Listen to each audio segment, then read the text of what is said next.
Kasih karunia dan damai sejahtera dari Tuhan Allah Bapa kita dan dari anaknya Tuhan Yesus Kristus menyertai kamu sampai selamanya. Amin. Selamat pagi saudaraku, selamat memuliakan Tuhan dengan semua perbuatan baik yang kita lakukan. Dipandu firman Tuhan dari Mazmur 34 ayat 16. Demikianlah firman Tuhan. Mata Tuhan tertuju kepada orang-orang benar, dan telinganya kepada teriak mereka minta tolong. Demikianlah firman Tuhan.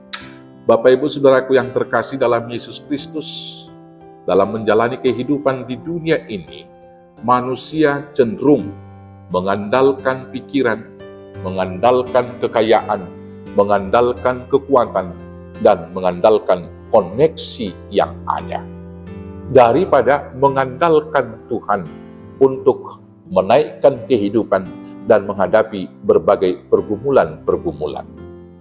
Ada sebagian orang yang memilih Tuhan menjadi pilihan yang terakhir.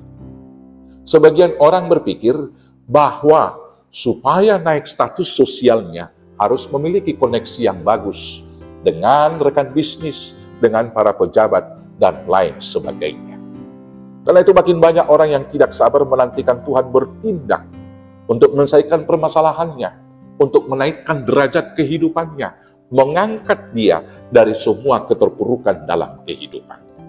Akibat ketidaksabaran tersebut, banyak dari antara manusia yang mengambil jalan kegelapan, jalan pintas, untuk naik sebuah jabatan yang lebih tinggi, tidak apa-apa melakukan politik uang. Itu yang terjadi di Indonesia.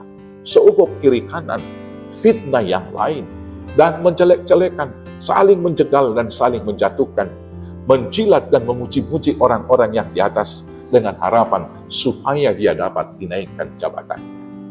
Untuk cepat menjadi kaya, manusia sekarang tidak segan-segan mencuri, melakukan korupsi, dan malangnya ketika ketahuan korupsi, banyak dari orang yang Indonesia tidak merasa malu, dan masyarakat juga membenarkannya dengan mengatakan dia hanya lagi apes, dia lagi sial. Kan bukan hanya dia saja, kebetulan saja dia yang tertangkap. Masih banyak pejabat-pejabat yang lain.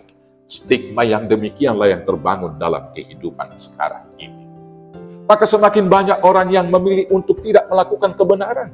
Karena banyak orang berpikir melakukan kebenaran adalah kebodohan. Seorang pejabat yang mempunyai kedudukan dan kesempatan untuk mengambil keuntungan sendiri dan kekayaan dari jabatannya, kalau dia tidak mempergunakan kesempatan itu, dianggap sebagai orang bodoh. Tetapi seorang yang melakukan kesempatan dari jabatan dan semua potensi yang ada bagi dia, itulah yang dianggap sebagai orang yang bijak dan orang yang pintar.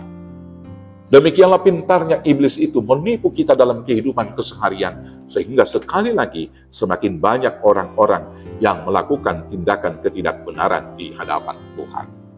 Bapak Ibu Saudaraku yang terkasih dalam Yesus Kristus, hari ini kita diingatkan untuk tetap setia melakukan kebenaran. Walau kelihatannya orang yang benar itu akan dianggap bodoh. Karena apa? Di dalam perikop bacaan kita hari ini kita diingatkan dalam Mazmur 34 tersebut, di ayat 16 yang sudah saya bacakan tadi, dikatakan demikian. Saya akan bacakan juga sampai dengan ayat 17. Demikian katanya tadi. Mata Tuhan tertuju kepada orang-orang benar, dan telinganya kepada teriak mereka minta tolong. Wajah Tuhan menentang orang-orang yang berbuat jahat, untuk melenyapkan ingatan kepada mereka dari muka bumi. Saudaraku yang terkasih, Tuhan kita adalah Tuhan yang setia dengan janjinya. Kalau mata Tuhan tertuju kepada orang-orang benar, maka janjinya untuk mendengarkan kita ketika berteriak minta tolong pasti akan dinyatakan dan juga akan diwujudkan oleh Tuhan. Maka bila hari ini kita merasa dan dianggap oleh orang lain di dunia ini sebagai orang bodoh karena setia melakukan kebenaran, lakukanlah itu. Sebab salib bagi mereka orang-orang yang tidak percaya adalah kebodohan. Tapi salib adalah kekuatan Allah menyelamatkan kita, setiap orang yang percaya kepadanya. Hidup di dalam jalan kebenaran pasti akan memberikan kita kebahagiaan sukacita di dunia dan juga kebahagiaan yang kekal di surga di Yerusalem yang baru. Melakukan kejahatan pasti akan mendatangkan kegelisahan di dunia. Hanya hidup seolah-olah bahagia. Dan lebih daripada itu, nama orang yang melakukan kejahatan akan dilenyapkan dari dunia ini. Maka tetaplah hidup di dalam kebenaran, supaya kita memperoleh mahkota kehidupan.